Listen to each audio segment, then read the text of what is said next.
আজ আমি আমার একজন প্রিয় কবি কবি শক্তি চট্টোপাধ্যায়ের ভাত নেই পাথর রয়েছে কাব্যগ্রন্থ থেকে একটা কবিতা আবৃত্তি করে শোনাচ্ছি।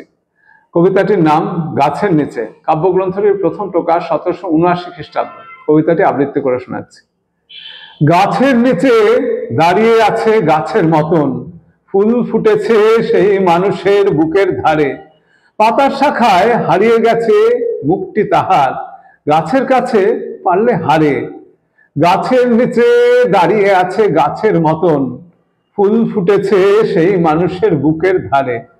শুকোয় না তার ফুলগুলি আর সবুজ পাতা, ডালপালাতে মৃত্যু এসে রাখে না পা।